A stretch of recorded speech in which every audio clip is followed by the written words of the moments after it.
Here. Yeah, we'll get you an agenda here in a second, Brian. Okay, Roger, I think Brian's ready to start the meeting if you're ready to take it over. He can run it. Pardon? I said, you want me to run it or? Well, you're the chairman. It's your Okay. preference. You can run it, or if you want me to run it, whatever you would like to do. Well, because my screen is messing up, I don't, you run it or Brent. Okay. All right, I'll do that. Anytime you want to take the reins back, just say, okay? Well, I try, but I end up all over. Okay, all right. Okay, sorry you're having technical difficulties. I had a few this morning myself. But mine were perfect this morning. Yeah, mine was my monitor, but anyway, I got all that fixed over lunch.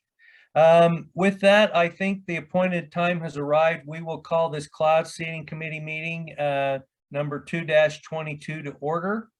It's originating at the Water Center and also via Zoom. Jennifer, do you want to do a roll call, or can you look at the participants list and do a silent roll call of the committee members? Mr. Chairman, we'll have Jennifer just make a silent roll call of the committee members. I would note that all of the committee members are here, as well as a few other board members, including Brian Olmstead, and I think that might be, and Dean Stevenson. Okay. And I apologize if I missed any other board members that are not on the Cloud Seeding Committee. Okay, with that, we'll move on to agenda item number 2, the Cloud Seeding Program Development. Brian, who's taking that? Mr. Chairman, Kayla's gonna give us this presentation, and I think what she's got is a really interesting presentation.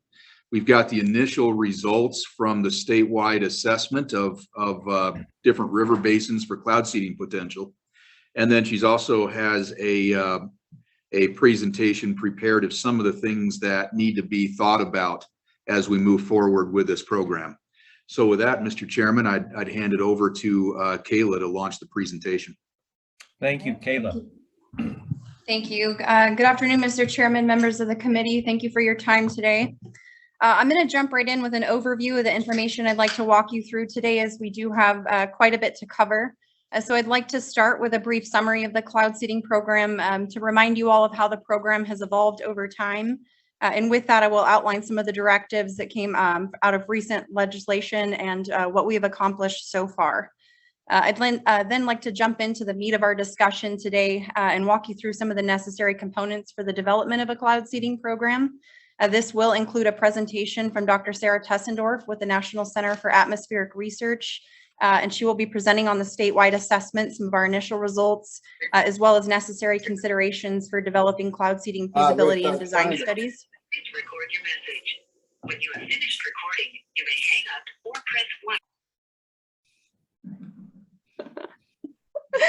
press 1. Okay. Sorry, I'll keep moving on. Following Dr. Tessendorf's presentation, I would like to discuss some of the next steps for implementation of a program, and then briefly walk you through some of the components of program operations and maintenance, ongoing monitoring and analysis as well. And then I'd like to wrap up with a quick, basically a state of the cloud seeding program, and provide the committee with a snapshot of where we're at on other items related to the program before I hand things back to Mr. Patton for a brief update on the budget. So what I have for you on the screen here is a timeline of the cloud seeding program. And I will note that this timeline is intended to focus on the board's participation in the cloud seeding program and does not reflect cloud seeding operations that were occurring before 2008. Though, if you recall, Idaho Power Company and Eastern Idaho's High Country RC&D program had been operational for a number of years at this point. So if you recall, the collaborative program as we know it today ultimately kicked off as a result of the ESPA camp when cloud seeding was initially proposed as a water management strategy that could be used to bring more water to the Upper Snake and in turn support efforts in restoring the aquifer. At that time, Idaho Power Company proposed to take on a 5-year pilot project in the Upper Snake Basin. And in 2009, they began a coordinated effort with the High Country RC&D program to implement coordinated effort in the Upper Snake Basin. So operations in the Wood River Basin began about 2014 as a result of local water user interest. And this was about the time that the board began participating in the program with our initial capital investment of about $492,000, which was used for a number of things, including generators to support build out of the program. So the Boise River project came on, at least as it was operated by Idaho Power. Shortly after that, operations and maintenance, or the board's contribution to operations and maintenance, started just shortly following that. So the items that you see in gray here are board contributions for different categories of the cloud seeding program and when those contributions started. So moving forward to kind of where we're at now, the last few years, the Snowy Field campaign, if you recall, this is some of the groundbreaking research that happened in the field of cloud seeding, basically demonstrating, that cloud seeding does work as a water management strategy. So back in 2019, the board directed staff to initiate a cloud seeding analysis as a result of, questions regarding funding participation and for a number of other reasons as well. And so what this cloud seeding analysis is aimed to do is to give us an idea of what the impacts of cloud seeding are on our basins. And so we've completed phase 1. If you recall, that was done in 2020, and we are now moved into phase 2 of the cloud seeding analysis. And I will provide you with a brief update on that towards the end of this presentation. So the next item I have on here, and probably the bulk of what we'll talk about today, is House Bill 266, which was passed last April of 2021. And this was sort of a shift. This began a shift in the board's role as a participant in the program. Previously, the board participated primarily as a funding participant. And with this legislation, we are now seeing a shift in that role, with the board taking on more of a management role in the development and implementation of new projects and programs, as well as oversight of cloud seeding operations in the state of Idaho. So last August, you all directed staff to initiate a pilot project in the Bear River Basin. That was kicked off in early December this year and still occurring today. Unfortunately, we haven't had a lot of seeding opportunities yet this winter. We have had some going on. So I'm going to move on next and talk a little bit more about House Bill 266 and where we're at with making progress on that. So House Bill 266 did a few things. It directed the Water Resource Board to, 1, continue an analysis of existing cloud seeding projects, which we are currently underway. 2, to complete an assessment of opportunities for cloud seeding in other basins, which is primarily what we'll discuss today. And then the third item is that it directed the board to do was to authorize cloud seeding programs in Idaho. And so this legislation also provides the board the authority to sponsor or develop local or statewide cloud seeding programs, with the caveat that state funds may only be spent in basins where the board finds existing water supplies are insufficient to support existing needs. So water rights, water quality, recreation, or fish and wildlife. So the first item I have for you today, before I turn things over to Dr. Tessendorf, is the statewide assessment. And so this was in response to House Bill 266. Back in July of 2021, the board directed staff to begin a statewide assessment and ultimately passed a resolution for funding to contract with the National Center for Atmospheric Research, or who we otherwise refer to as NCAR, to look at opportunities for cloud seeding across the state of Idaho. And so this statewide assessment is really just an initial look at cloud seeding opportunities across the state, and more detailed feasibilities will be required for particular basins of interest. And so I'll let Dr. Tessendorf walk you through, what this statewide assessment looks at, but it does include an overview of both ground and airborne seeding opportunities. And we are as well looking at implementing some opportunities for propane seeding as well. So with that, I'm going to turn things over to Dr. Sarah Tessendorf with NCAR. She's joining us via Zoom. Sarah, I'm going to stop sharing my screen right now so that you may share yours.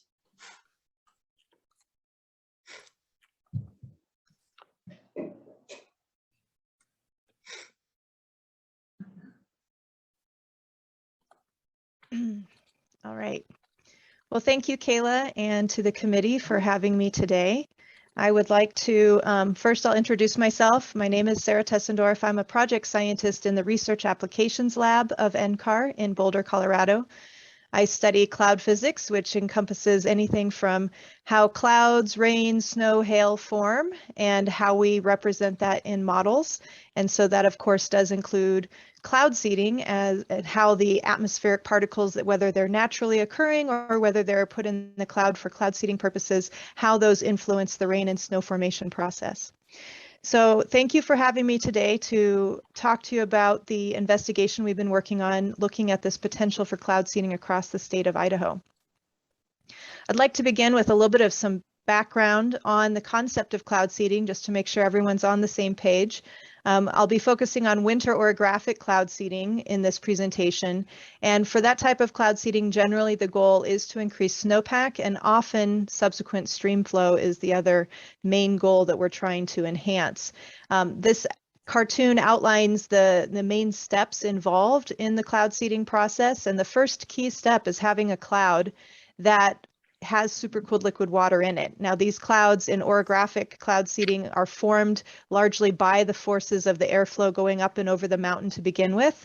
And when those clouds have supercooled liquid water in them, it's a sign that they're not as efficient using precipitation as possible.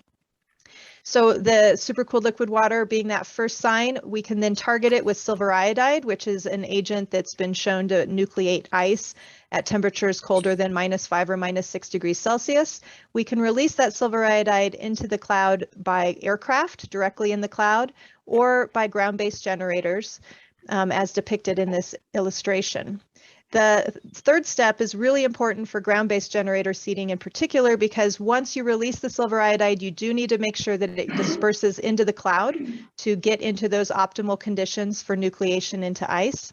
And then once you get there, step 4, we nucleate the ice from the silver iodide. And once you get ice in these clouds, it can readily trigger the precipitation and snow formation process at the expense of the supercooled liquid water. So it kind of wrings out the additional supercooled liquid water in the cloud into the form of snow that can fall to the ground.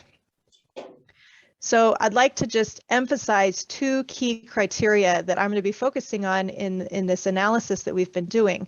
And that is, 1, that the cloud have supercooled liquid water content, and 2, that the temperature in the cloud is at a temperature range where silver iodide can nucleate ice, which has generally been shown to be quite active at temperatures colder than -6 degrees Celsius or 21 degrees Fahrenheit. So those are the 2 basic criteria. But as I pointed out when I described this illustration, that third step of dispersion is also really important. So especially for ground-based seeding, there's going to be additional criterion that need to be assessed in order to assess whether or not the silver iodide can be carried into the targeted cloud. And those additional things will be barrier specific. So each mountain range is going to have different winds that flow upslope, for example, and have different atmospheric stability profiles that can impact whether or not the silver iodide released from a ground-based generator will reach the cloud.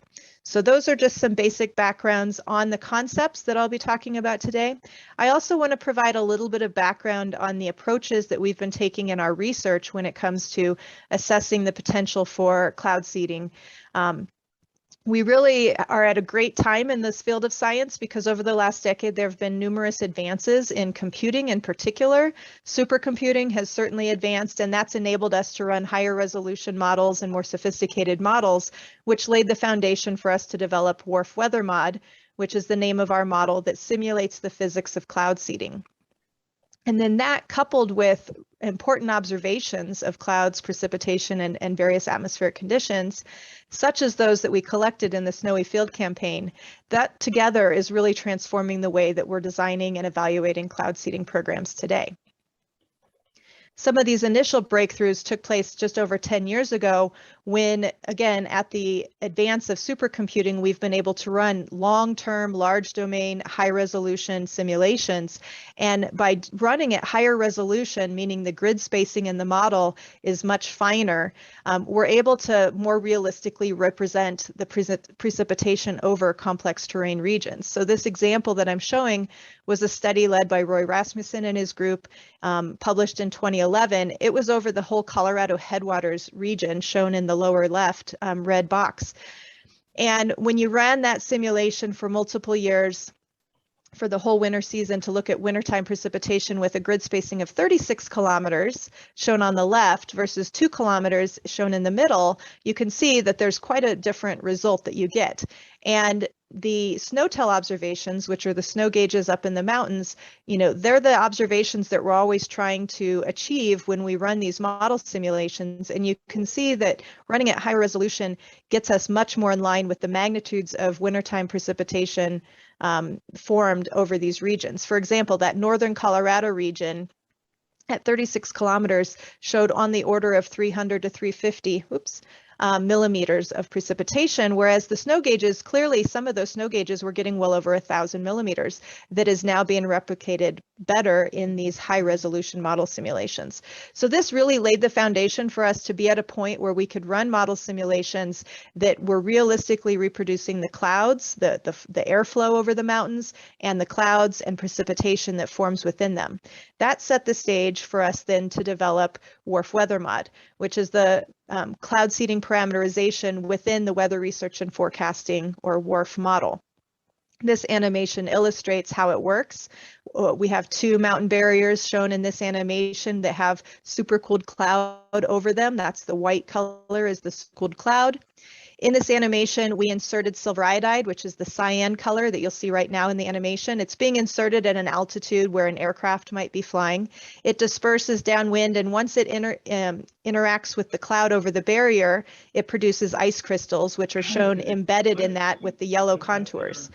Below that is the snow falling out of the cloud in the green color. Now, there's obviously lots of snow forming in this case that are not even associated with the seeding, because obviously the model is still there trying to predict the natural snow. But what it's now able to do is also show the production of snowfall from the cloud seeding in the model.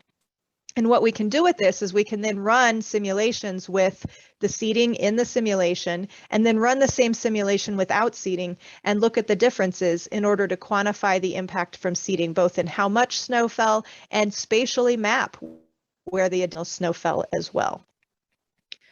So that's really changed the way that we can evaluate cloud seeding programs. But if I'm an observationalist by training, and so I've always been skeptical of models. Models have uncertainty in them, of course.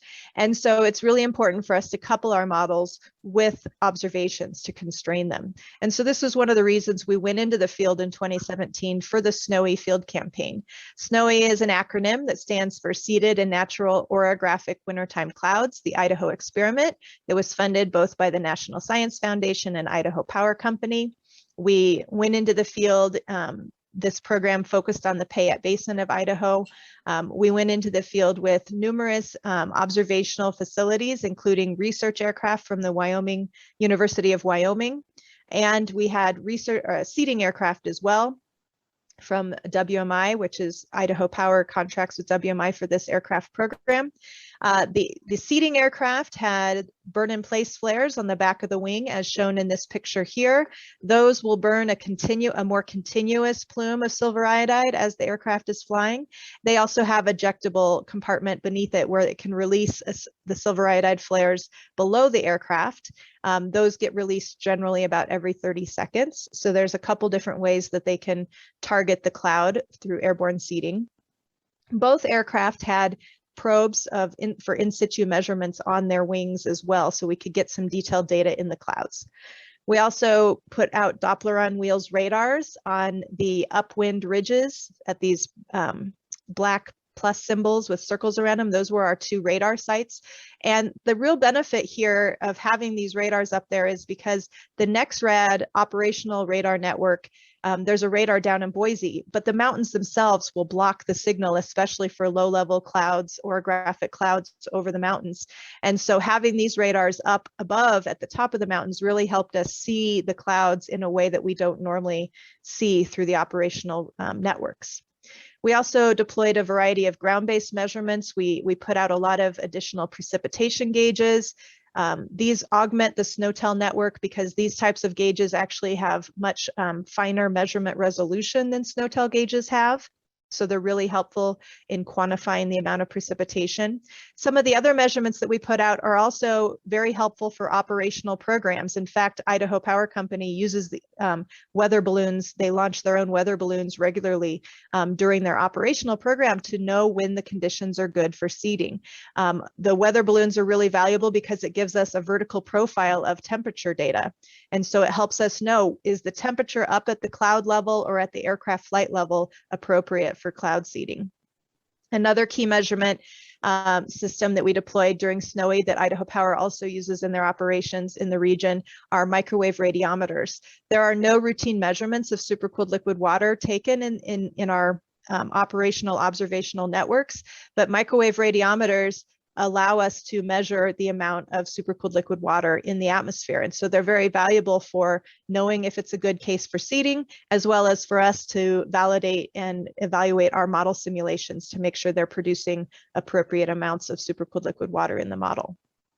And then we also had the network of ground-based generators from Idaho Power that operated in the region as well, so we could study ground-based seeding as well. But our main focus in Snowy was on the airborne seeding, and the reason for that was we wanted to collect measurements directly in the silver iodide seeding plumes. And a plume of silver iodide from a ground-based generator is harder to detect in an unambiguous way, whereas when you have a seeding aircraft flying a straight track, like in this cartoon here, the seeding aircraft would be this red arrow flying back and forth. It would be perpendicular to the wind. And so as it releases silver iodide, it disperses downwind in a zigzag-like pattern. And that zigzag-like pattern is not a natural pattern we see in natural clouds. And then the research aircraft flew back and forth along the wind. So it flew in and out of those seeding lines in order to quantify how much ice was being produced and help us track that information. And if you haven't seen these results from Snowy, I have to say, it was very exciting that Snowy was such a success that we were able to measure this unambiguous zigzag-like pattern in not just this one case that I'm showing here, but in multiple cases. In this example here, you can see the winds were out of the southwest, and so our seeding aircraft track was this yellow line that will come back on here in a second. And the radar echo just didn't have any natural ice really forming in these clouds, but once we started seeding, in this supercooled cloud, you start to see the zigzag lines show up on the radar. And in fact, a couple of these lines you'll see here right now were actually dotted lines. And those were lines where the seeding aircraft only released ejectable flares every 30 seconds. And so again, very clearly, these were signals from seeding, and we were able to get measurements both with radar and in situ in these cases. And so we are currently using these data to compare with our WRF weather mod simulations in order to validate and improve the model, which was a key goal of going into the field for Snowy. So all of these advances are really providing us with new opportunities for the field of cloud seeding research and operations. Our research, we're using the Snowy data to study the impacts of cloud seeding and to validate WRF weather mod. But now we also have these tools like WRF weather mod that can be used to determine when, where, and how to seed, and can be a cost-effective way to quantify the impacts of cloud seeding. So really, we have a lot of new opportunities now on how we design and guide cloud seeding programs and how we evaluate them. I'm going to focus the rest of my presentation on the design component, since that's the stage that you are in right now. And that will turn me to the statewide assessment that we've conducted. So our goal of this assessment was to identify areas in the state of Idaho that had potential for cloud seeding. And once we identify these, then the purpose of identifying them is so that we know where to dive in deeper and conduct a more detailed feasibility and design study that would then lead to implementation potentially. So as I've alluded to previously, the observations required for assessing the potential for cloud seeding are not routinely collected. I already mentioned we don't have routine measurements of supercooled liquid water. As much as I would love to have a radiometer network out there, that's not in existence right now. And while weather balloons can provide us the vertical profiles of temperature, which are really important pieces of information, they're pretty limited. There's only one National Weather Service weather balloon site in the state of Idaho, and that's in Boise. There's a few other nearby in Salt Lake City or in Spokane or Elko, Nevada, but they're really limited in spatial coverage. And so if you're trying to conduct a feasibility study for cloud seeding and you don't have the observations, how do you really know whether or not these conditions for cloud seeding are occurring? And so over the last 10 years, since we've been running these high resolution long-term model simulations, it's showing that we have a new opportunity here. That with these long-term model simulations, they provide three-dimensional information on temperature, supercooled liquid water, winds, and so forth. And they've been shown to realistically reproduce at least the precipitation observations that exist. So here, I'm going to be, for this assessment, using our most recent 13-year 4-kilometer grid spacing WRF simulation that was run over the entire continental US, shown in the map on the right.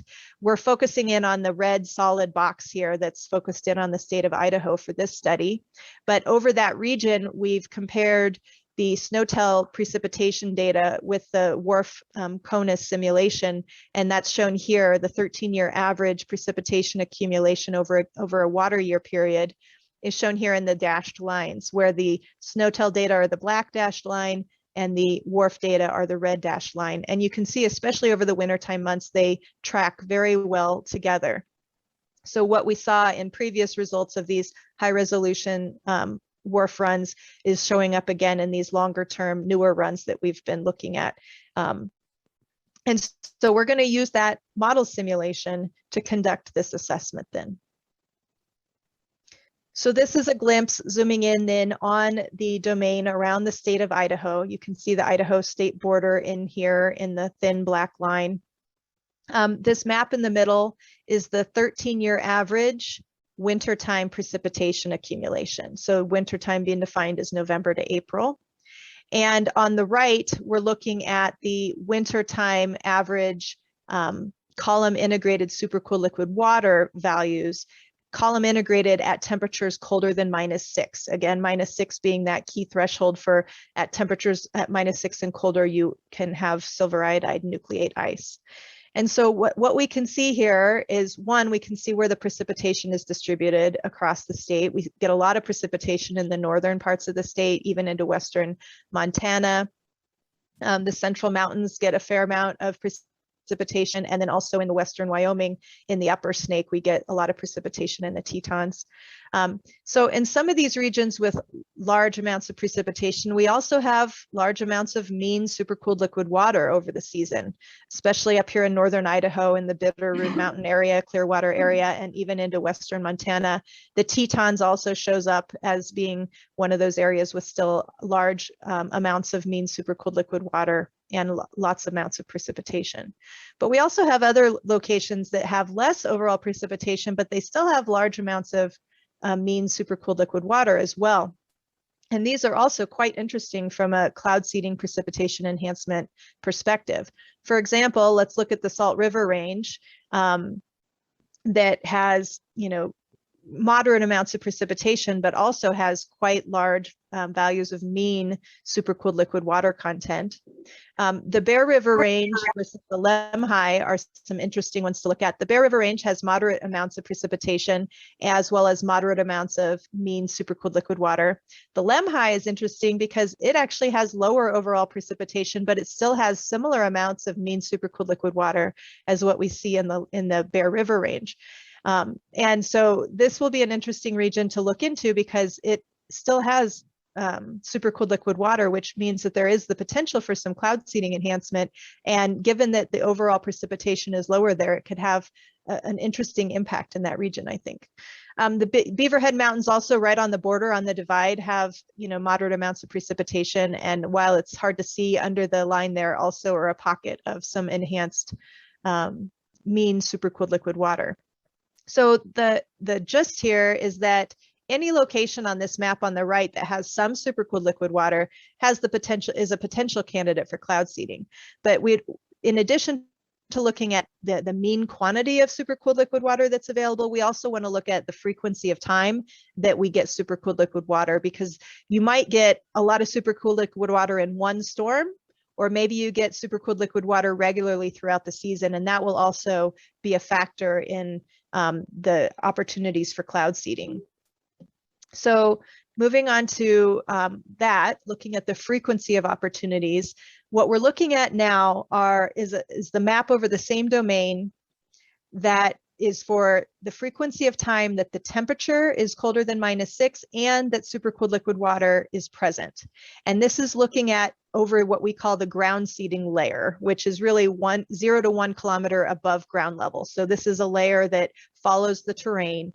And so this is a layer where if you were to seed with a ground-based generator that you might be able to impact with the silver iodide.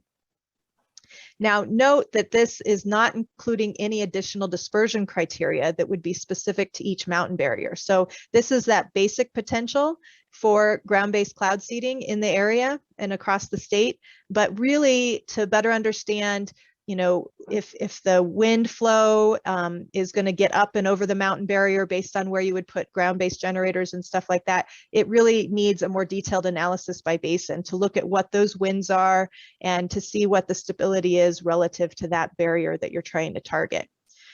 And we'll dive into this map a little bit more on my next slide, but I also want to put up the same map for airborne seeding. Now, this map is also looking at when we have temperature in the right temperature range and the presence of supercooled liquid water in the model. But this is now looking at a higher level in the atmosphere. This is looking at 3.5 to 4.5 kilometers above mean sea level. So this is a slab of the atmosphere determined based upon where most aircraft could safely fly in the state. So aircraft around complex terrain are not allowed or should not be flying below certain levels in order to be safe.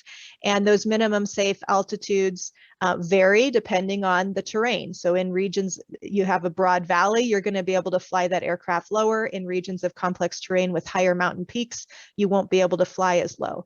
So we chose this layer of 3.5 to 4.5 kilometers to look at the whole state, but there are going to be places in this in the state of Idaho where an aircraft could fly in cloud below 3.5 kilometers that might have potential for airborne seeding that's not going to show up on this, because we know that supercooled liquid water tends to decrease with altitude. And so looking at this layer, there can be some of these regions that have supercooled liquid water more frequently occurring maybe in the 3 to 3.5 kilometer range that's not going to be reflected here. So again, it's another reason why it's important to do a little bit more detailed analysis by basin or by mountain barrier that you're interested in to be able to look at those details.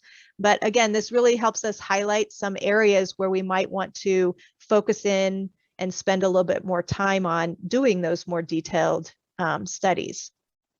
So I'm going to just make this point that we recommend focusing in on these basins, especially those that have the ground seeding potential, because we know that there's supercooled liquid water in the right temperature range at the lowest parts of the atmosphere.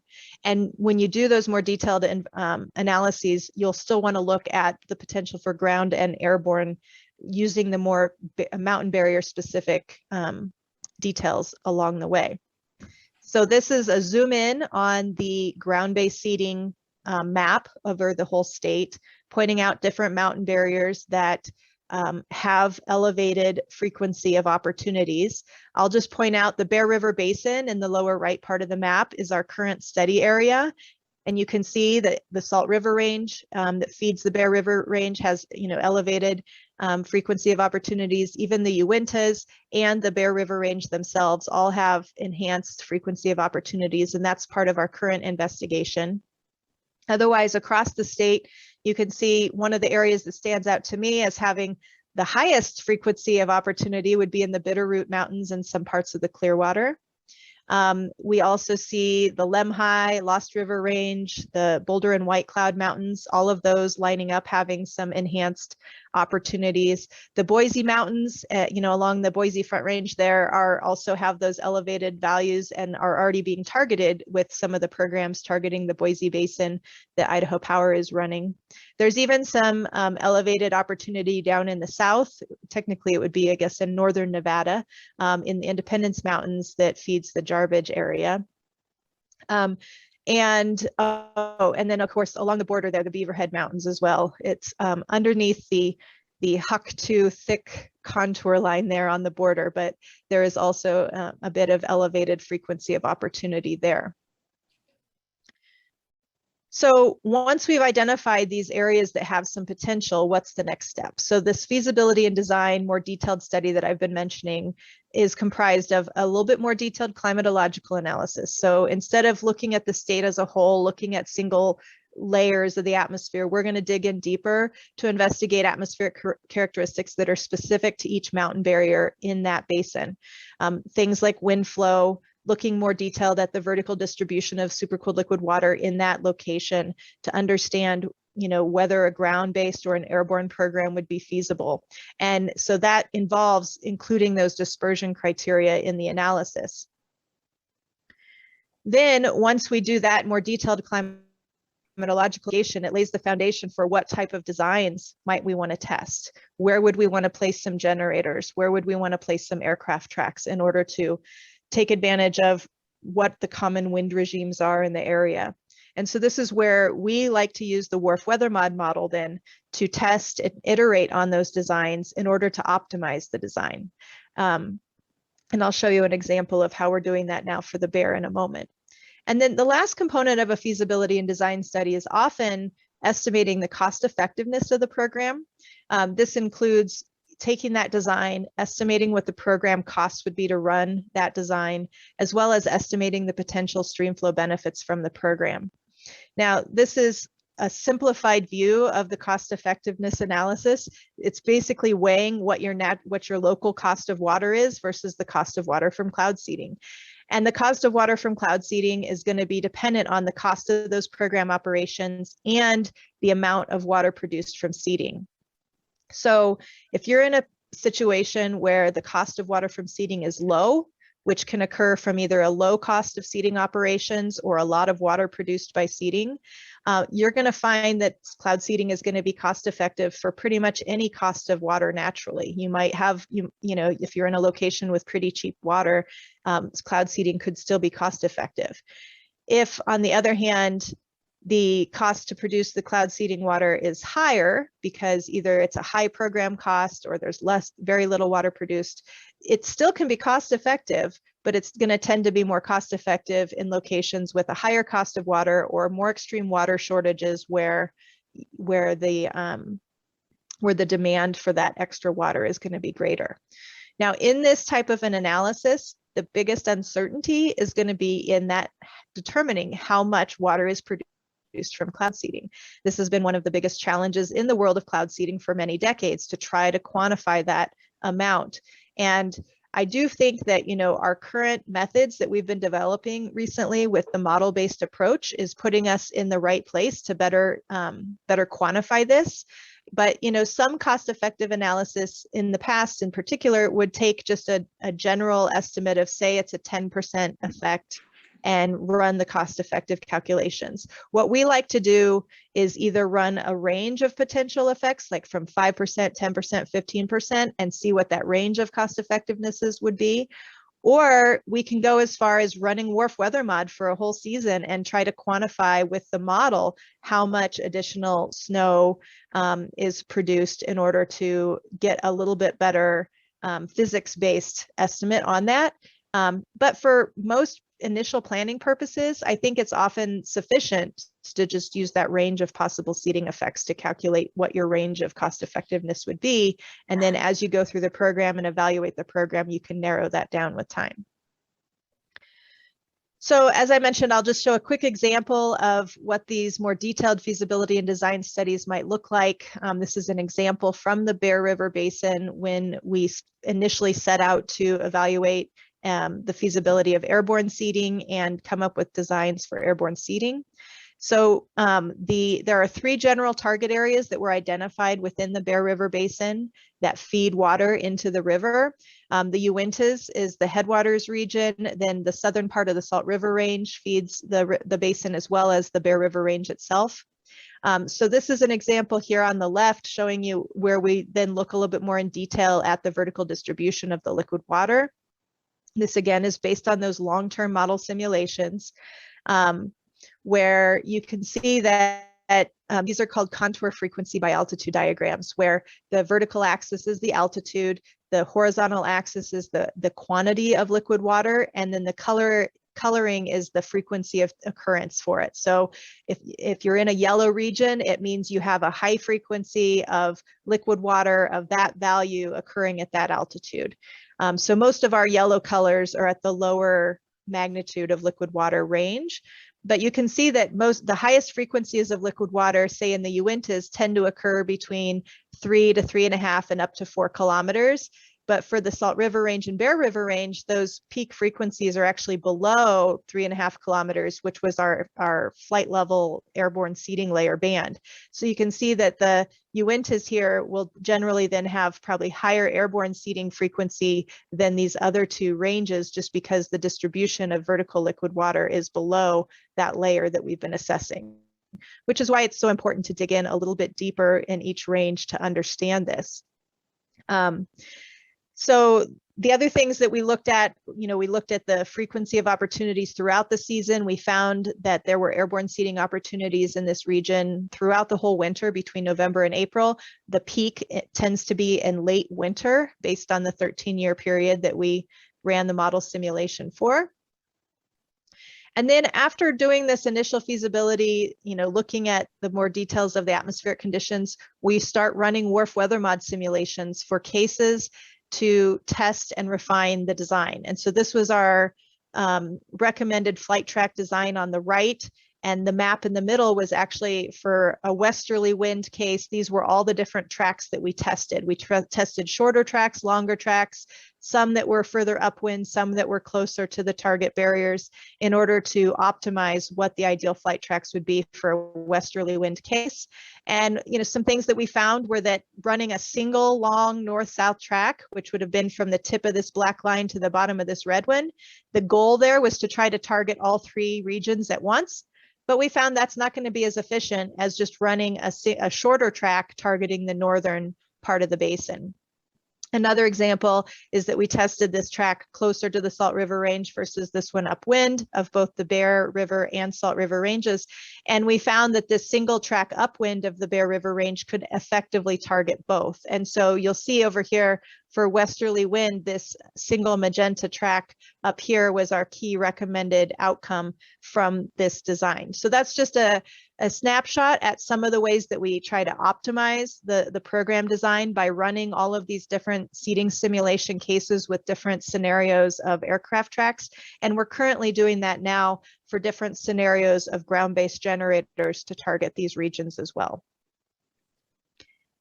One other thing that I'll just mention is, I think Kayla mentioned that, there's interest in liquid propane seeding. Liquid propane seeding has the potential to target supercooled liquid water at sub-freezing temperatures warmer than -6. And so this map in the middle is the one that I showed earlier of that column integrated seasonal average supercooled liquid water colder than -6. And the one on the right is just the column integrated supercooled liquid water. So all it is temperatures colder than 0 degrees Celsius. The difference between these two maps indicates where there's supercooled liquid water frequently occurring in the temperature range where liquid propane could have potential. And so a statewide assessment could be done to look more closely at the additional criteria that would be needed for liquid propane seeding as well, in order to identify areas where liquid propane seeding might need some more investigation. But clearly there are some areas that have liquid water, at least in that temperature range, that would be ideal for liquid propane seeding. So I'll wrap up by saying that clouds with supercooled liquid water are candidates for cloud seeding to enhance the efficiency of their snow formation process. And we know that not every mountain range or storm is the same. The fact that those maps had a lot of variability across them is evidence of that some locations and storms are more amenable to cloud seeding than others. And so that's why it's important to study the climatology of weather conditions in order to determine when, where, and how to seed. And these are things that you would look at to see if ground-based seeding or airborne seeding is better for a given location, or if a combined approach would be optimal, and whether silver iodide or liquid propane would be the right type of material to target with. Our statewide assessment has highlighted areas with potential for cloud seeding with silver iodide. And so in those areas, the next step would be to conduct a detailed feasibility and design study. So we recommend pursuing detailed feasibility and design studies for the highlighted mountain barriers that have potential for cloud seeding. In doing so, investigating both ground and airborne seeding potential and what possible program designs should be used, as well as to calculate and estimate cost effectiveness that would help prioritize in program planning. And this last bullet here is just summarizing some of those key areas that we found to have the most frequent opportunities for cloud seeding would be in the Bitterroot and Clearwater Mountains. The Lemhi and Lost River Mountains together would be an interesting area to study. Sawtooth and Boulder White Cloud Mountains could be looked at in more detail, the Beaverhead Mountains, and a little bit more in the Salmon River Mountains, although some of these areas are being potentially targeted currently, and some of the portions of the salmon are being targeted by the Payette River Basin Cloud Seeding Program already. And I think that's my last slide. Thank you, Dr. Tessendorf. I'm going to pause right here in between and ask any of the committee members if there's any questions on anything that Dr. Tessendorf has covered.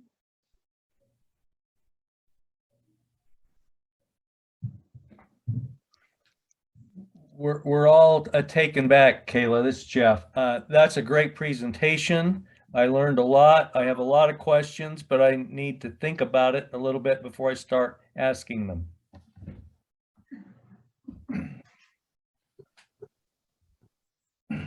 Kayla and Sarah, this is Brian. So the liquid propane, I haven't really seen much done with that. Is it less expensive than the silver iodide seeding, or same type of application? That's a good question. I am not sure on the cost difference between it. We have not done a lot of research on liquid propane seeding yet. There's been a lot of past research done, so I understand the fundamental concept behind it. But the idea is that if you do have a region, especially maybe a lower altitude mountain region that gets a lot of supercooled liquid water, that it would be mostly a ground-based release type system, that when the liquid propane is released, it cools the environment and nucleates ice in the cloud. The difference between silver iodide and liquid propane seeding, though, is that silver iodide releases particles that can disperse downwind into the cloud, so it doesn't have to be released in the cloud necessarily, but liquid propane definitely needs to be released in the area where there's supercooled liquid water. And so that is one of the key differences, that if we go to investigate the potential for liquid propane seeding, we will have to take into consideration cloud-based heights, altitude of the terrain below the area that you might be targeting for liquid propane seeding. Mr. Chairman, Al Barker, I'm not as constrained as you as thinking about before asking questions, so I'll just Go right ahead. Ask away. The propane, is that only for the higher temperature, below freezing, higher temperature, above -6? Is that where that would be used? Yeah, that's the window where to nucleate ice with the particles like silver iodide is not effective, but where the liquid propane can actually cause that extreme cooling, that local cooling, in order to nucleate ice otherwise. So that is the temperature window where, if silver iodide seeding it can't be used there, then that's where liquid propane can come in to augment the process there. And did you indicate that the ground generators actually have to be in the clouds, or the clouds have to be down at the level of the ground generators for that to be effective? Yeah, from the past research studies, it indicates that the effect of liquid propane seeding tends to be more localized, and so being in the cloud where the supercooled liquid water is, in order to cause that extreme cooling to nucleate ice, is going to be the key difference there. Whereas with the silver iodide seeding, it's a particle that's being released, and that particle can disperse downwind a certain distance before it can interact with the cloud and still serve as an ice nucleating particle. Mr. Chairman, and again, on the supercooled liquid water, where you find it, it sounded like we need a lot more actual gathering of information to confirm the model results. So yes, is that right? Or that's an excellent question. And And I did not show this one slide. We have compared the model results to radiometer data where radiometer data does exist. And we are actually currently trying to gather some additional radiometer data over that 13-year period in order to better evaluate the supercooled liquid water in multiple places in that model simulation. But that is definitely something that we lack enough data in my mind, but the data that we have compared does show a really encouraging comparison that the model is simulating supercooled liquid water where it should. In fact, I'll just point out the model setup that we use, the microphysics scheme in it, which is what simulates the clouds and the precipitation, was developed for aircraft icing forecasting purposes. And aircraft icing is a hazard that occurs when there's supercooled liquid water in clouds. And so that was something that the FAA was very interested in us being able to better simulate in our models. And so a lot of effort was spent over the past 20 years to improve our model's ability to simulate supercooled liquid water for that particular application. And so we are reaping the benefits of that research of the past sponsored by the FAA, because supercooled liquid water is also what we're trying to simulate properly in our model too. So being able to use and build off of some of that research of the past is really helping us in this field. So just to follow up, Mr. Chairman, if we were to move ahead and with some of these cloud seeding areas with the greatest potential, how do we know that we're focusing on the right areas if we don't have better actual data on where the supercooled liquid water is located? I mean, are we missing something out? Are we, I think, or are we focusing on an area that may be less productive? How do we make those judgments? Or maybe we just ask you to make those judgments. I'm not sure. I can comment a little bit on that too. There are one other data set that we can also explore relying on is pilot reports of aircraft icing is another way to verify where there's supercooled liquid water. It's not helpful in the sense of verifying how much supercooled liquid water is there so much. But it does tell you whether there's the presence of it or not. And that is something that we haven't done a comprehensive evaluation of our model simulations with, but we could look into that more. But this is the main reason why I think that using these high resolution model simulations has really helped move us forward, because in the past we didn't have any kind of information really. The pilot reports was probably all that we had.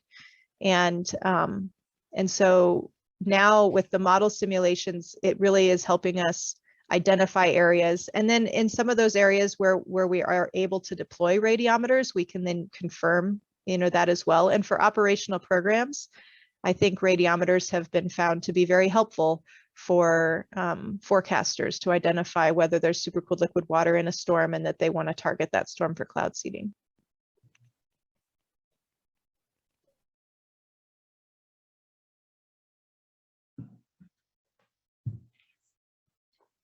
All right, Mr. Chairman, this is Kayla. If there's no other questions, then I'll go ahead and move on with the next portion here and bring my screen back up for you. That'd be great. It sounds like Mr. Barker, as inquisitive as he is, has had all his questions answered. All right. Well, Dr. Tessendorf has kind of jumped into a little bit on the feasibility and design, but I'm going to take a small step back and now that we've done the statewide assessment or started to take a look at that, really what's the next step? And so now that you've seen kind of where some of these areas are, these, hot spots that may be for cloud seeding, one of the things that we staff are requesting from the board at a future meeting is to start discussing how the board will prioritize new projects moving forward. So there has been significant stakeholder interest recently. Staff have received, I think, approximately 7 or 8 requests for presentations just in the last month from various stakeholder groups wanting to implement cloud seeding in their basins. And we've tried to pass the message that this is something the board is still working to understand. But I do want to make you aware that there is significant interest, and we'd like to start talking about how we can prioritize moving forward. So the Mr. next, Chairman, Kayla, Yeah. Can you tell us where the interest is coming from? certainly, yes, I can. So we've had a little bit of interest down in the Salmon River area near the Jarbidge, the Lost River Range, Valley County, some additional participants in the Wood River Basin. We've also had a lot of interest from other state and local entities, water managers who are also interested in implementing cloud seeding in their states as well. So one thing I think you all should be aware of is that, we're very fortunate here in Idaho that we have, one of the most sophisticated programs here. So there is a lot of interest to understand what we're doing moving forward. Al, I think there's some interest from some of the watersheds down by the southern border who didn't look like they made the cut based on this preliminary evaluation.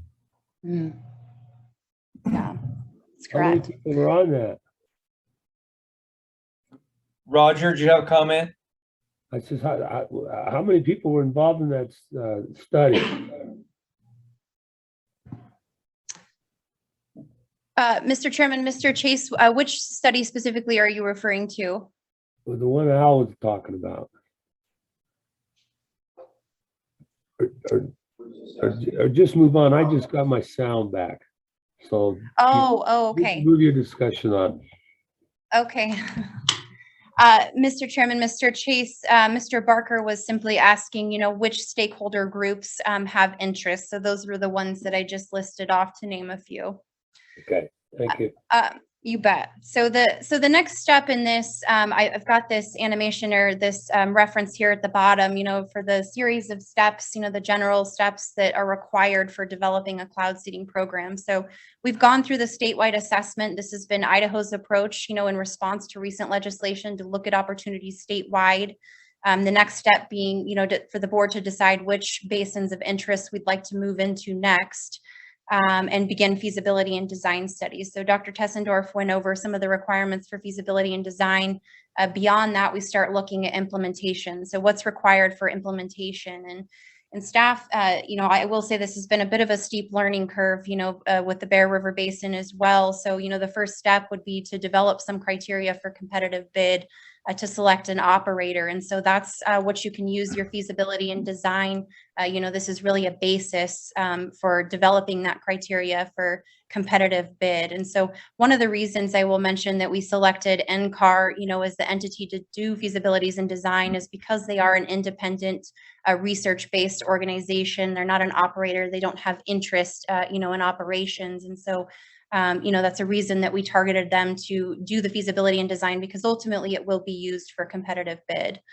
So the next step in that process would be the request for proposal process. And so in the state of Idaho, generally that process is about 6 months start to finish. And so that's once we have that criteria developed and we post it for open solicitation. So about 6 months for that to occur, start to finish. Once we select an operator, there is, some time that is required for the development of the contract and then to start building out the infrastructure for the program.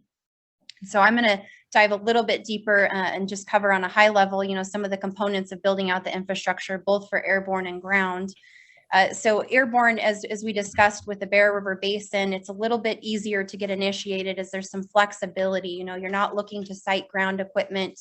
It's, it's variable. It can be based in any location to target various areas. And so, the downside of that is it is a little more expensive to do airborne seeding. However, it does offer a lot more flexibility. Ground seeding, by contrast, is going to be a little bit more of a challenge logistically. Once you get that design out there, you have to start looking, at where to site those ground generators. So you're gonna have to be dealing with the challenges of finding the suitable location, whether that be public, federal, private land.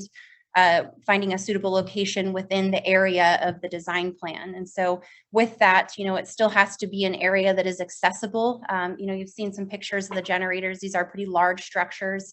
They do have to be maintained. So they have to be somewhere where, the operator can get in and out of there to maintain them.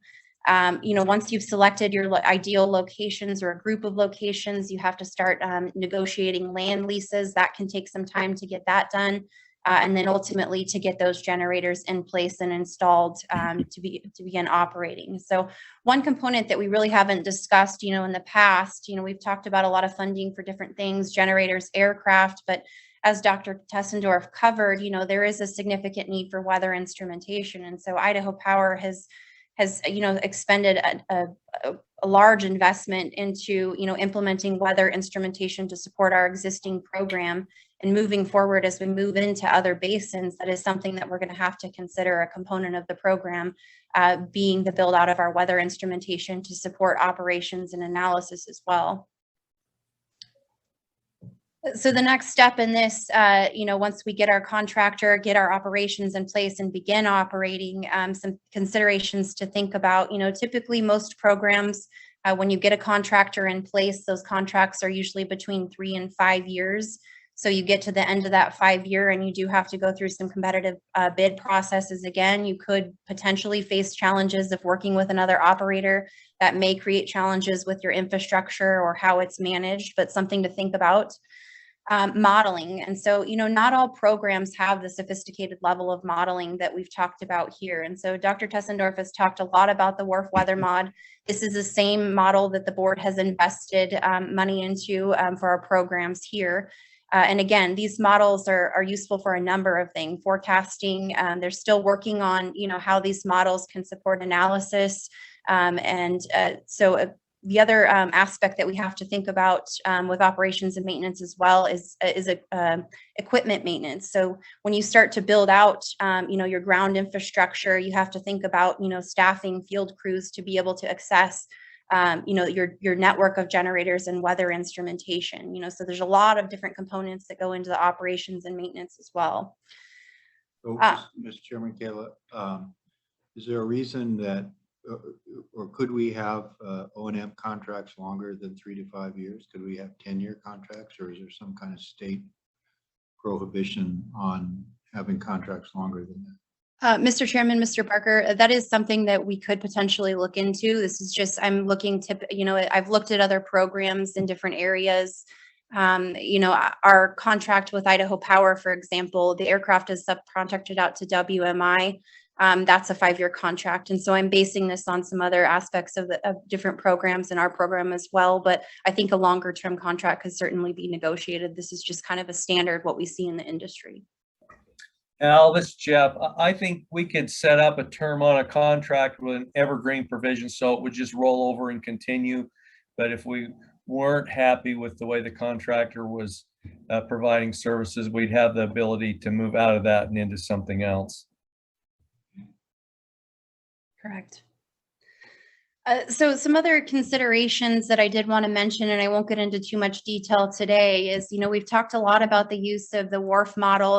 Again, the board has invested in this model, but to be able to use this model in other basins, there's some considerations that we have to think about. So this this model is specifically that we use right now is licensed to Idaho Power Company. And, there's not significant cost in that and the licensing, if the board would want to take on the role of, operating the model, but the model does require a specific individual who is capable of running the model. And right now, Idaho Power has contracted a person to do that. But if the board were to take on, operation of this model, that's something that we're going to have to think about, is finding an individual who would be capable to operate the model moving forward. And so, one of the other considerations is, the existing model as it's been developed for our current program has a domain that is specific to the kind of the regions where we operate. Unfortunately, with the Bear River Basin, that's kind of on the outer bounds of the domain. So we've been able to use that a little bit for the Bear River Basin, but moving forward in, places like the Lemhi, Northern Idaho, other areas, we would have to consider expanding that domain in the model to be able to use that sophisticated modeling for operations in those programs. And so I've touched on weather instrumentation as well. I've made a note here on coordination of multiple operations moving forward. As we start, if we start implementing projects in other basins, there is a potential to have multiple operators. And so that's a consideration that we'll have to have for staff and coordinating, various efforts across the state. So the last thing I'm going to touch on here is monitoring and analysis. Just suffice to say that there is ongoing monitoring analysis that will be required. We've talked about the benefits analysis or the impacts analysis that we're currently doing for the collaborative program. If there's interest in doing that for, future basins that we may cloud seed in, those are, other costs that we're going to have to consider, as well as optimization or assessment of program design, so longer term down the road, reviewing and assessing our current program to determine if it's still, the best option. So what I have up here is just a general timeline to give you a rough idea of what, how long it takes to implement a program. This is not specific to any one program. This is just to give you a general sense. And so this timeline I've just used, starting this year for July of this year, for example. So if we were to pick a basin that we wanted to start into in July of, this year, we would start with that more detailed feasibility and design. That's about a year to get that done on average. And again, there's, a little bit of variance, in that depending on the basin or region that you're targeting. So about a year into that, costs wise, for example, the Bear River Basin feasibility and design was roughly about $300,000. There may be some fluctuation in that in different areas, but that's to give you a ballpark or rough idea for this level of feasibility and design, what we would be looking at. And so moving forward with our example, if we started in July, we'd be looking about July of 2023 to start looking at our solicitation process to get a contractor. That again is about a few months to develop the criteria based on the feasibility and design, and then about 6 months total to get the contract and or to get a contractor selected. And so in this example, we'd be looking at about, if we started in July of this year, we'd be looking at, ultimately awarding a contract in sometime around late December 23, early 24. And so the next step in that would be obviously contracting. There would be some coordination with our contractor, but they would start getting together all the logistical needs for getting either an aircraft or ground, reminding you all that not every basin or not every project is going to have aircraft and ground because conditions may not permit. So there's, it could be variable. In this example, I'm assuming that there's a ground program involved, and we've talked about, some of the logistics and the challenges with putting generators in or ground equipment. And so typically, that's not something where we would put, for example, in the Upper Snake Basin right now, we have about 25 remote ground generators, and those didn't all go in 1 year, because of all, the steps necessary to get those implemented. It's recommended, or feasible that we would get, between 1 and 5 or about 5 generators a year, I think is a reasonable expectation to get, that amount of generators in place. And we would start seeding and then add a few more generators the next season and the next season until we get kind of to a level of build out, where this program can remain operational over time. And so that implementation period really can be anywhere between 3 to 5 years, depending on the type of build out that you need to put in place. And then operations would begin somewhere in between that. And we would use operations over time and data collected over time, similar to like a pilot study where we're trying to understand and refine, the needs of the program as we go over. So all in all, we're looking again about, go ahead, Roger. Would that include the guy we're using now at Bear Lake, or would that be a fresh start on that timeline? Mr. Chairman, Mr. Chase, so this is just looking in general. We kind of took an expedited route with the Bear River Basin this last year, but in general, to do things, methodically and well thought out, an organized program is going to be stepped through this time period that I'm putting for you today. So about 3 to 5 years in general. Thank you. Mm-hmm. So I'm going to stop right here before I move on to our cloud seeding program update and see if there's any other questions on, development build out of the program at this time. Yeah, Kayla, before you leave that, I'm thinking that timeline that you're suggesting is going to be disappointing to some, if not all, of the people who've been calling you looking for a presentation. Yes. If we were sitting on 130% snowpack right now, I think there would be a lot of patience to take as much time as we felt necessary to go through this process. But given the fact that we're not, is there any way to compress that timeline? Is this a timeline that's based on the most economical approach to putting a program in place?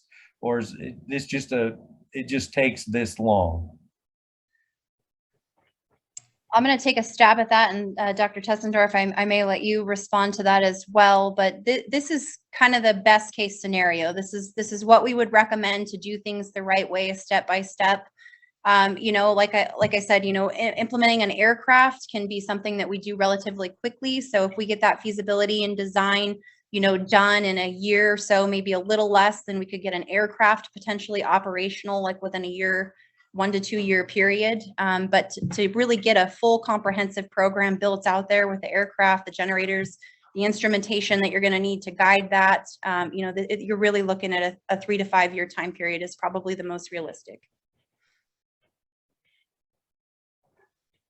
Yeah, Kayla, I think you answered that spot on. The biggest challenges with ground-based seeding that I've seen from the programs that we've collaborated with is finding sites and getting things deployed on those sites. And especially if they're on federal land, then there's a whole nother, you know, set of hoops to jump through that can take even longer perhaps. So the airborne program has less hoops to go through and is more flexible in terms of the logistics, in the sense that you don't have to site fixed ground-based assets in the ground. So that's where airborne can be a little bit speedier, as we demonstrated with the execution of the Bear River Basin airborne program this winter. Okay, just to follow up on that, Kayla, I would think maybe we might want to title this first year as feasibility and preliminary design. Would let us put something into effect a little sooner, which typically, I suppose, based on what you've just told me, would be aircraft. I would probably like to see just a skosh more due diligence than the hurried up approach we took to the Bear River program, a pilot program for this season. But I just think there's going to be a lot of angst if we tell people, yeah, we're working on cloud seeding, we'll see you in September of 25 or 24. Mr. Chairman, I can completely understand that. And I would just add one last, you know, reminder that, you know, when we talk about aircraft, you know, being a quicker solution, that you have to recall that, you know, aircraft is not going to be an option for all basins in all areas. You know, Yeah. So there may be some particular areas of interest that are just not going to be supported by aircraft. And so unfortunately, it's just kind of the way that it is, you know, the timeline. I agree. I get it. And I want to take as much time as is necessary to do this right. I don't want to do it wrong, which without going into a lot of detail right now, I think maybe that's what we did on the Bear this year. But we want to have the right program in place so we can demonstrate some positive results. So, Mr. Chairman, Al Barker again. I want to go back to the question I was asking Dr. Tessendorf before. That is, because it looks like we're talking about a hypothetical timeline for development. Do I understand that your report, your preliminary report, identifies half a dozen basins that we ought to prioritize for the development? And then are there basins within that list that are higher priorities based upon the availability of water and the right temperatures, or are we still looking for other potential basins? Before you answer that, or could you throw the Portneuf in there also? Is that one that we might fit? That didn't make the cut, Roger. Well, I think that the evaluation we did showed us where the most potential is, and we may need to look at those basins with the most potential and prioritize based on what we know about water demand in those various basins, how we prioritize which basins we move into first. Oh, Mr. Chairman, I agree completely with that. I was just looking for a suggestion from Dr. Tessendorf about which basins on her list would have the potential to be the most productive, or if we don't know that yet. Well, and it was good you corrected me on that because I didn't realize they didn't make the cut. So, thank you. Thank you. Roger, just to follow up quick, you probably didn't have the benefit of watching her presentation on the screen. It was very detailed and it showed where the supercooled liquid or supercooled water is available to seed. And I believe looking at those maps, probably the Portneuf isn't just a great spot for cloud seeding. But we could get more detail on that, and Kayla could probably follow up with you independent and tell you what it looks like on the map for that area. Well, I'll get a hold of Kayla and but you know me, I'm not going to move something if it's not the right thing to do. And I didn't realize the Portneuf had scored that low. Sure. So, Kayla, Mr. Barker, I'll try to get a copy of this presentation from it. If you got the video one, that'd be helpful. I took notes on part of the other one. Mr. Chairman, Mr. Chase, this is Kayla. Dr. Tessendorf will email over a copy of her presentation following this meeting, and I will make sure that gets to you so that you can look at that map in better detail. Thank you.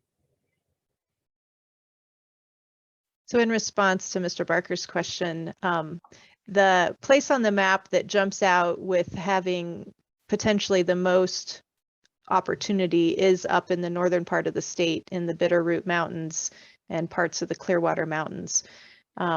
That's not to preclude prioritizing any of the other ranges that have also reasonable potential, because the other factor here is on need. And this is where your board is going to weigh in on where the need is as well. So that's where the map provides a glimpse at where there is potential. It does indicate that the Bitterroot Mountains has potentially the most frequent potential.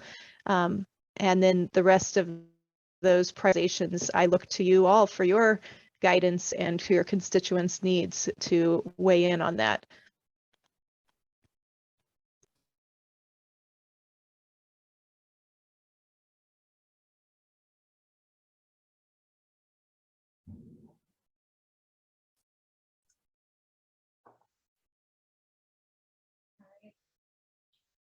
Thank you, Dr. Tessendorf. If there's no more questions on the, kind of the program development that we've walked you through, I'm going to move on and give you a brief update on the cloud seeding program and some other items that we still have going.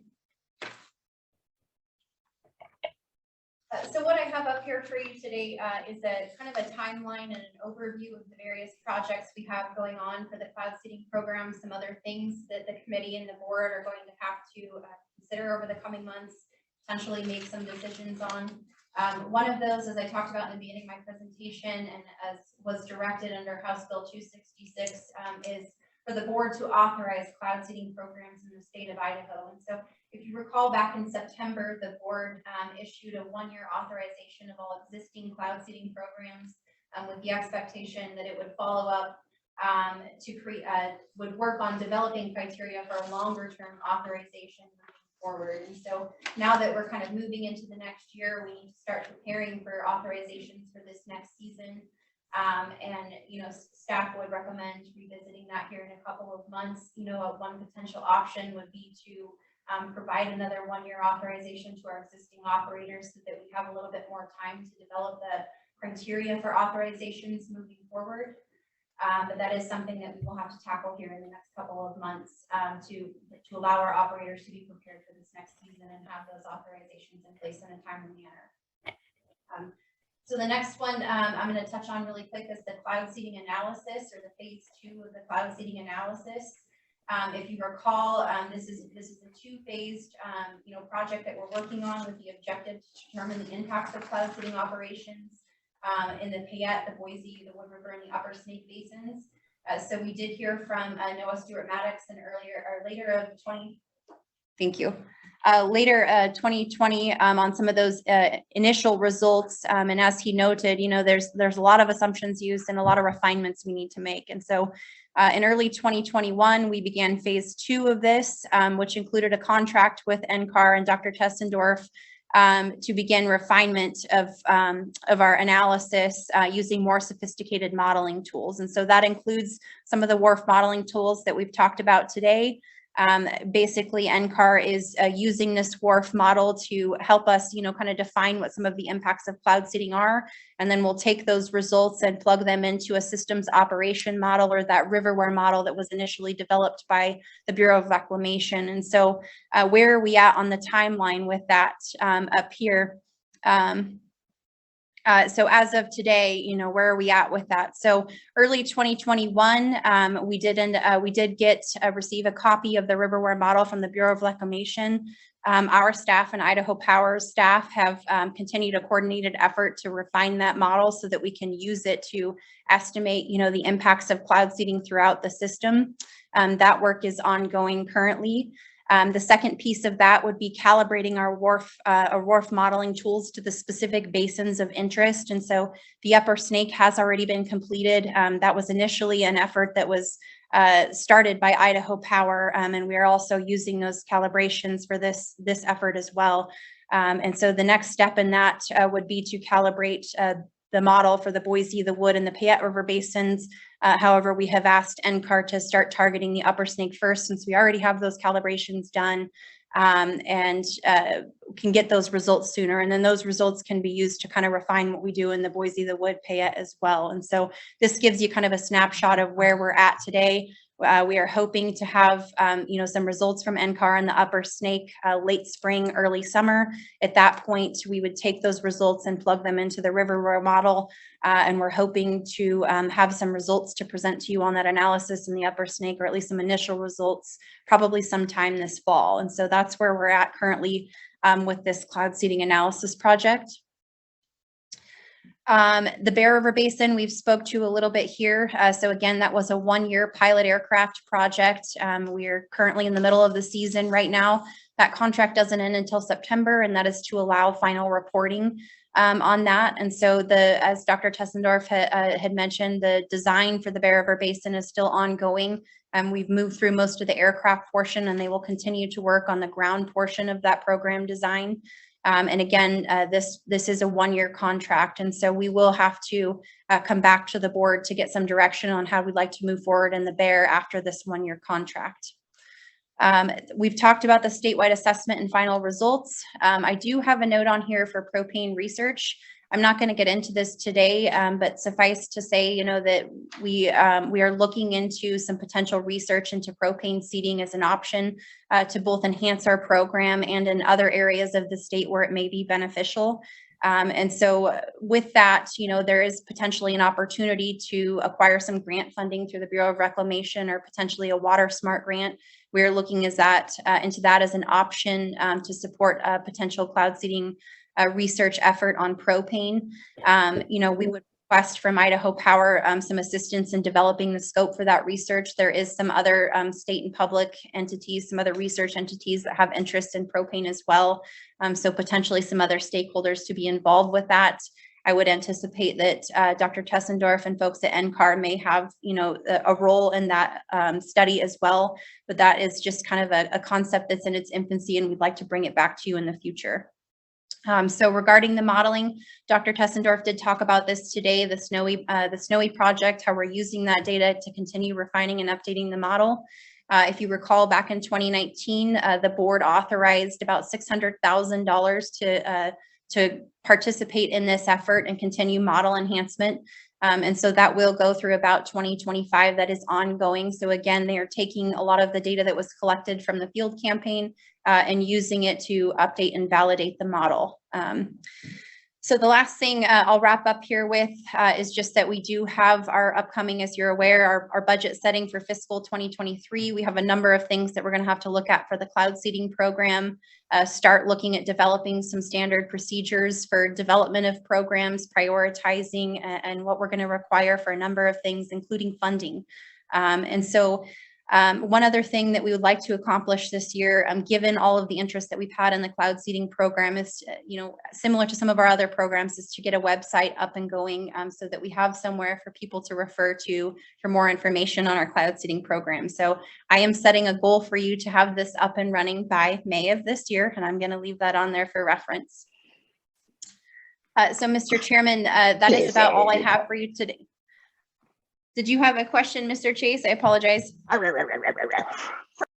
Not me. Okay.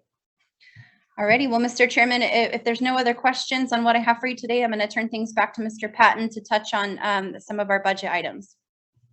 So, Mr. Chairman, before we do. Yeah, Al, do go that, ahead. Given the timelines we're looking at for development of new programs, it seems to me like we have we need to authorize the existing programs for at least one more year, probably 2 or 3.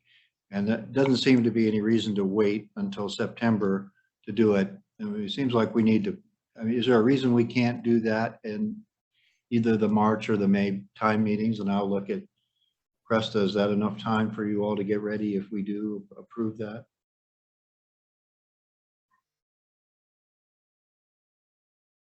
Yeah, I think that's fine.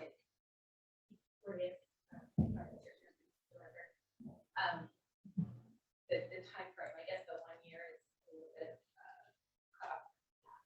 So as far as the time frame for authorization for next season. Okay, thank you.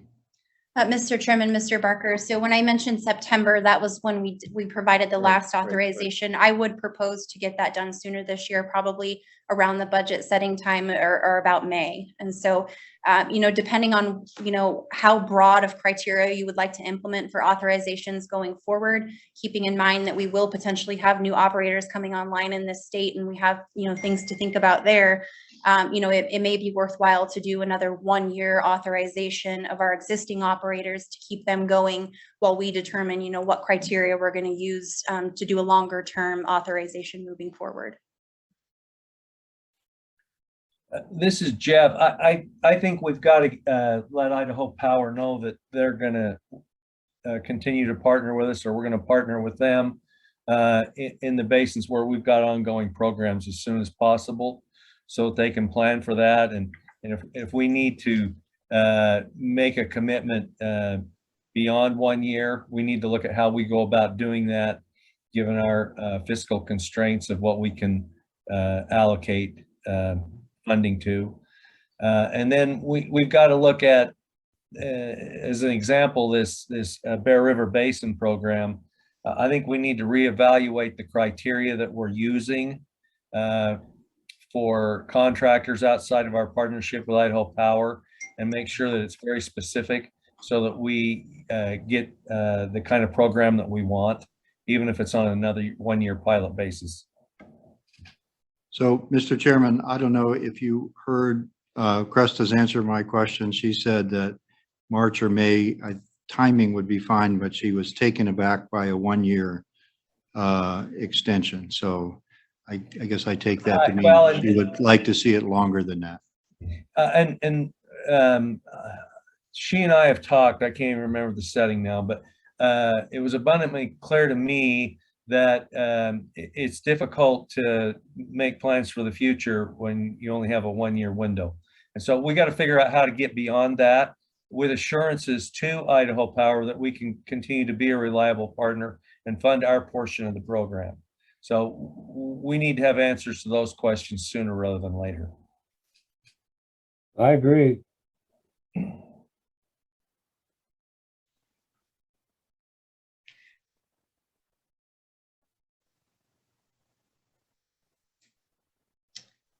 Thank you, Mr. Chairman. Is there any other questions I can address for the committee before we move on? I don't hear any. Okay, well, I'm going to hand things back to Mr. Patton then for an update on the budget. Nice job.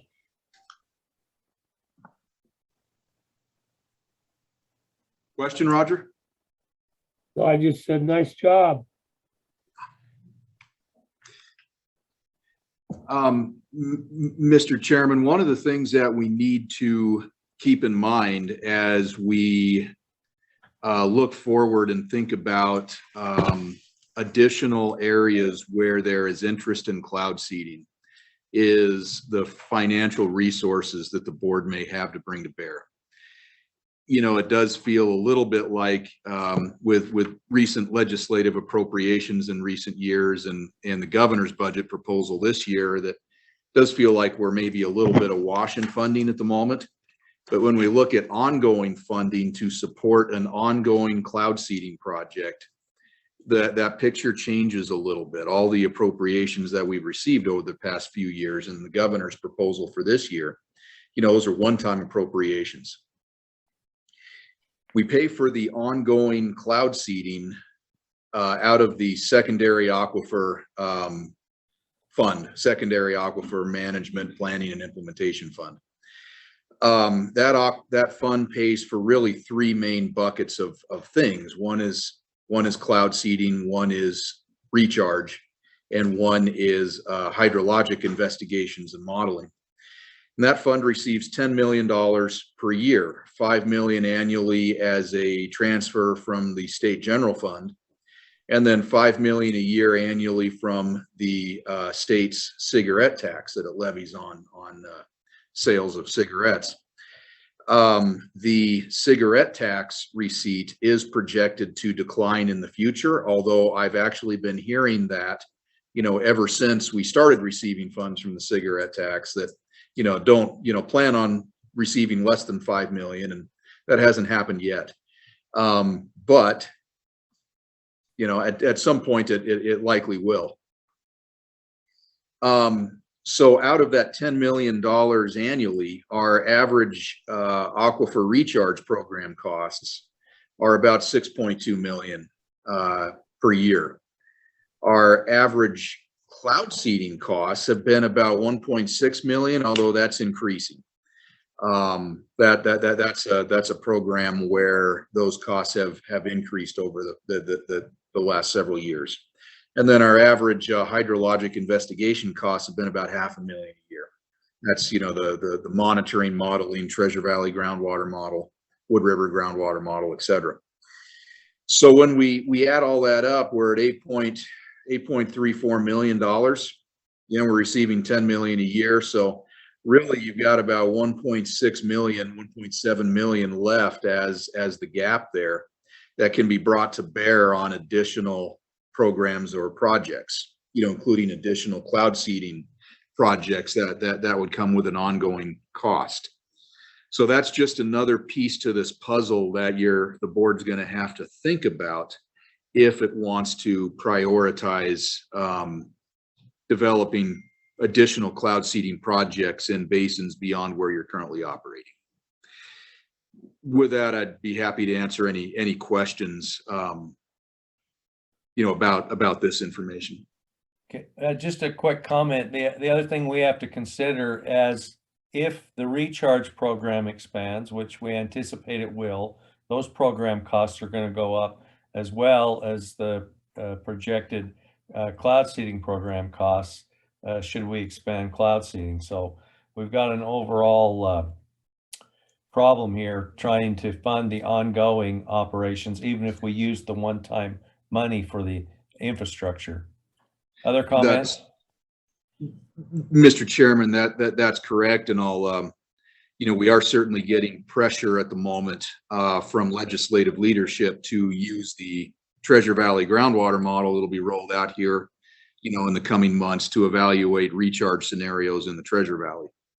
So that's, you know, something that, you know, will be front and center. And if recharge expands, if cloud seeding expands, yeah, then we got to figure out how we deal with that in terms of ongoing funding.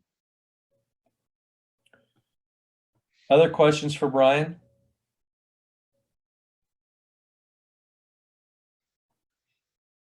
Brian, is the recharge program cost, does that include infrastructure, or is that just O&M? That does include infrastructure over the past few years. We have paid for a lot of infrastructure out of that secondary fund. Although, yeah, going forward, Mr. Chairman, I would expect that to decline a little bit because we're largely built out on the infrastructure that we expect to pay for using the secondary fund. Well, and for a little bit of time here, we'll probably be utilizing some of this one-time money that we anticipate is going to come our way.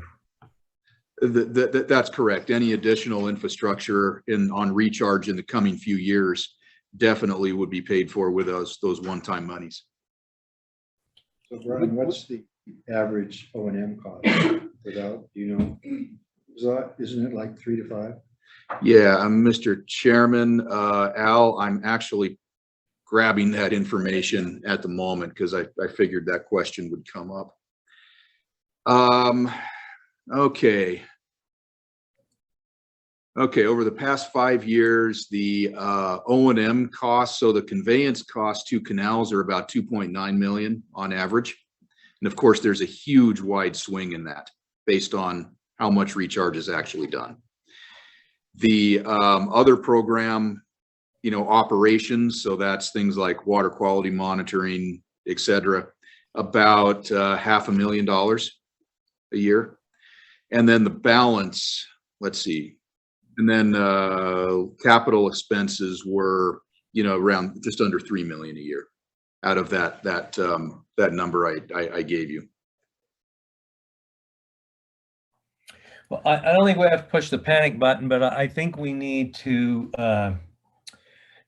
make the legislature and the governor aware that they're giving us funding and they're giving us direction to expand both cloud seeding and recharge.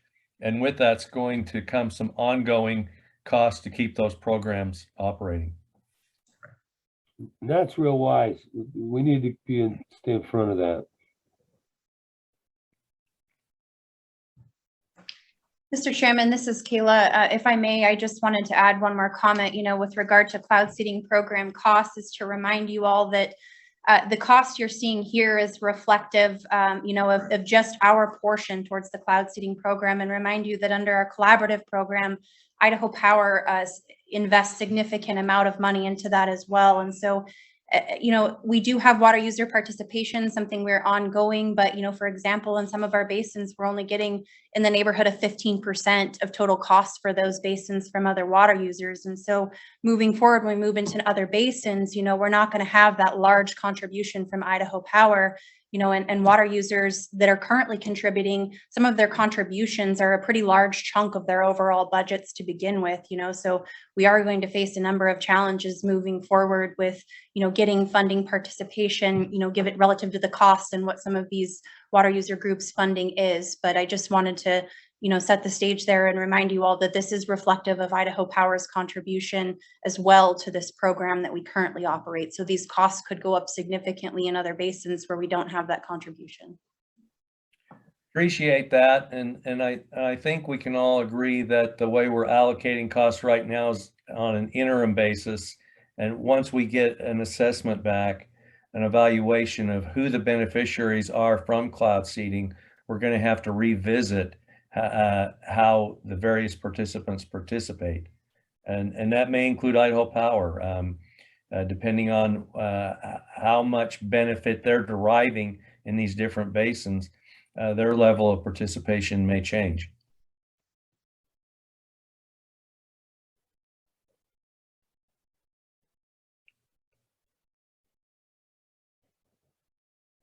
Well, we recognize it, so that's good.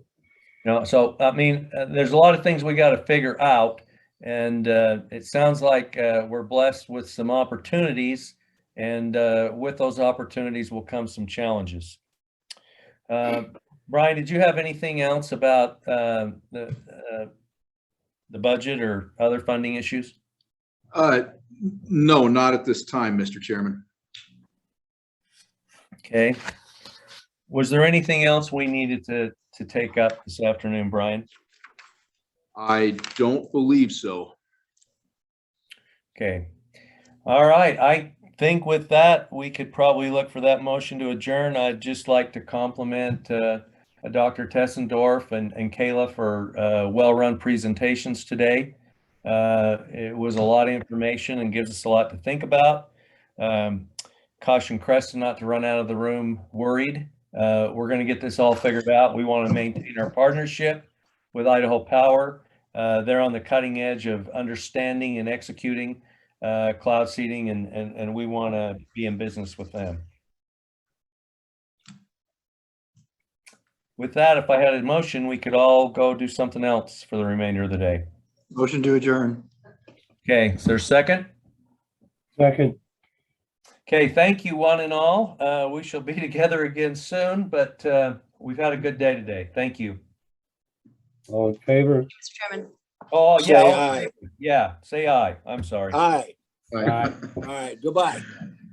Thanks, everybody. All right, see ya. Yeah. So,